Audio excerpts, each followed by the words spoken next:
Salut, c'est le Tactical. Aujourd'hui, review d'une pièce franchement exceptionnelle de chez Extrema Ratio, le K-Talon, qui est leur Karambit, ici en Stonewash. Il existe aussi une version Dark. Voilà. Alors, l'histoire, c'est quoi? C'est que c'est un Karambit full size, donc taille complète, mais compacte.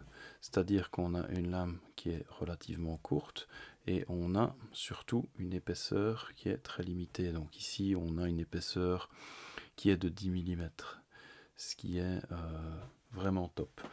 Au niveau acier, on a comme d'habitude le Böhler N690 à 58 HRC, pas de surprise de ce côté-là.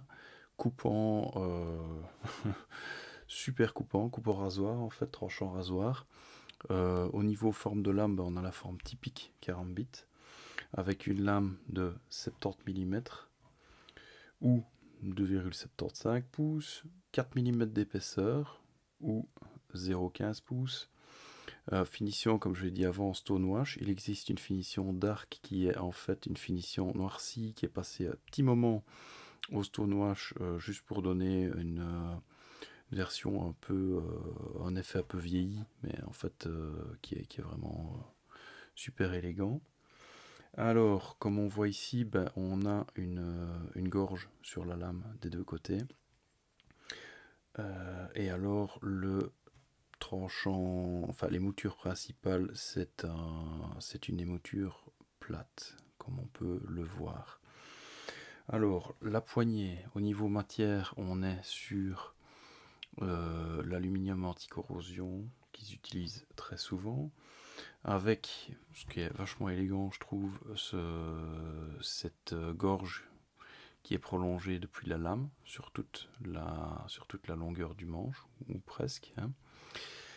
Ça permet de gagner un petit peu de points, ça fait pas de mal, et puis esthétiquement c'est très joli. On a comme toujours ici la dépression qui va permettre d'aller mettre les doigts, qui permet une prise en main encore un petit peu plus agressive.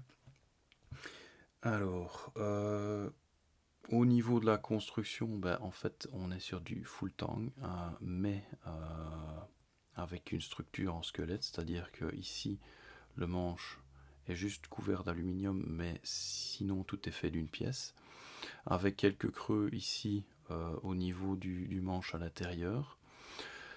Ce qui est vraiment cool avec cette poignée, c'est, comme je disais, l'épaisseur qui, malgré tout, permet une prise en main très confortable. Évidemment, l'anneau, qui est typique de la forme Karambit. Anneau qui est grand assez, qui est doux. Donc ça c'est très important parce que si vous pouvez peler une carotte avec, vous voulez pas mettre votre doigt là-dedans. Les platines ici peuvent être démontées, vous voyez les vis Torx ça, là. Et une fois qu'elles sont démontées, le manche peut être encordé avec de la paracorde ou ce que vous voulez en fait. Donc si vous avez envie d'être créatif, voilà. Donc au niveau construction, je disais, on est sur du full tang avec des parties qui sont enlevées au niveau de l'intérieur pour alléger un peu la construction. Vous pouvez voir ici qu'on a un rebord là et ici. Ils sont très très sympas, quelle que soit la prise en main. Évidemment, particulièrement la prise en main Karambit parce que ça va tenir particulièrement bien là où ça doit. La construction est super solide parce qu'on a ici on a une lame qui est quand même très très large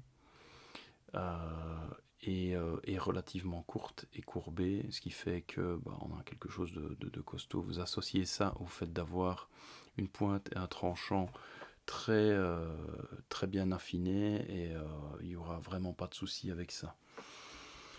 Alors au niveau du poids, on est à 130 grammes. Maintenant, pièce super importante, comme toujours sur un couteau, l'étui. Alors là, il y a pas mal de trucs à dire.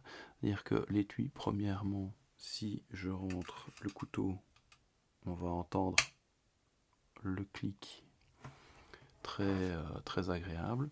Si je le prends et que je le secoue, on n'entend rien du tout, donc il y a une rétention qui est nickel. Malgré tout, la rétention est très douce. Voilà.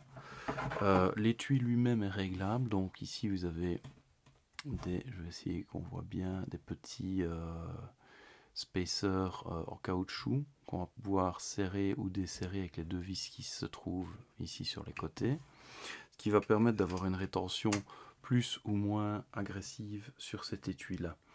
Alors vous voyez ici que la rétention se fait par un creux ici, ce qui veut dire que si vous décidez de démonter les platines et de mettre de la corde à la place, la rétention sera toujours nickel, il n'y aura pas de souci par rapport à ça. Alors, l'étui est livré avec de la paracorde ici, donc qui peut être porté par exemple autour du cou, qui peut être adapté pour apport ceinture, apport molle, tout ce que vous voulez. Et surtout, les œillets ici sont espacés de façon à être compatibles avec les ulticlips. Donc vous pouvez en mettre un, voire deux, ce qui vous permet de faire un port en poche, en intérieur de pantalon, ceinture, suivant le modèle que vous avez choisi.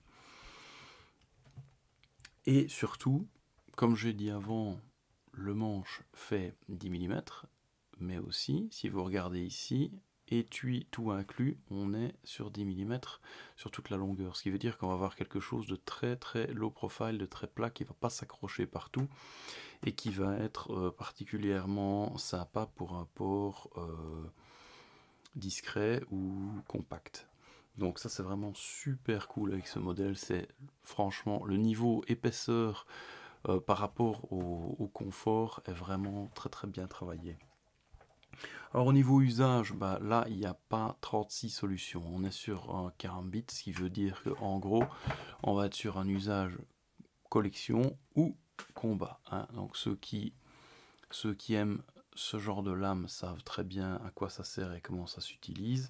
Maintenant, si le but c'est de couper votre saucisson, ça va le faire, mais l'usage va être assez limité si vous voulez couper des légumes et du sauciflard, puisque on a cette forme courbée vers l'intérieur qui donne un accès assez limité au tranchant pour ce genre d'usage. Au niveau ergonomie, comme je disais, c'est top, vraiment top, parce que même avec des grandes mains, vous allez pouvoir l'utiliser avec ou sans l'anneau. L'anneau, comme je disais, est doux, donc vous n'allez pas vous blesser avec. Il est suffisamment large pour pouvoir entrer et sortir facilement, donc vous pouvez très bien l'utiliser simplement en utilisant l'anneau pour l'extraction de la lame, et puis sortir le doigt si c'est plus confortable pour vous. Au niveau donc de la taille de la poignée, vous voyez qu'il y a de la place, même pour moi, donc ça c'est très chouette. Vous avez vraiment un beau levier ici avec la longueur de lame dont on dispose. Que dire d'autre? Au niveau prise en main, bah oui, forcément, c'est vraiment optimisé pour une prise en main reverse edge out. Maintenant, si vous voulez, il est utilisable de cette façon-là, en prise marteau, en prise sabre. Pas vraiment fait pour, mais ça va tenir quand même. Perso, je vous déconseille de mettre votre petit doigt là-dedans, parce que c'est lui qui va prendre au moindre choc dans ce sens-là, donc j'aurais tendance à le prendre comme ça. Par contre, dans une prise Karambit, bah, vous faites comme vous voulez. L'idée, c'est que ça va augmenter largement votre rétention.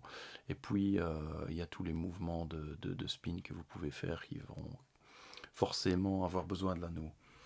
Alors, donc l'ergonomie est vraiment excellente. L'anneau est vraiment excellent. Souvent, soit on se retrouve avec des anneaux qui sont un petit peu trop tranchants, pas confortables, soit qui sont trop petits, pas confortables. Ici, c'est pas du tout le cas. On a un anneau qui est juste grand assez, qui est pas trop énorme non plus, et qui est super bien fraisé pour être très confortable. Donc ça, c'est vraiment un truc important à remarquer. Et alors, ouais, donc au niveau prise en main, bah, c'est un Karambit, donc moi je vous conseille vivement de l'utiliser en reverse edge out. Au niveau de mon avis personnel, parce qu'une fois de temps en temps, ben, je vous donne un petit peu mon avis.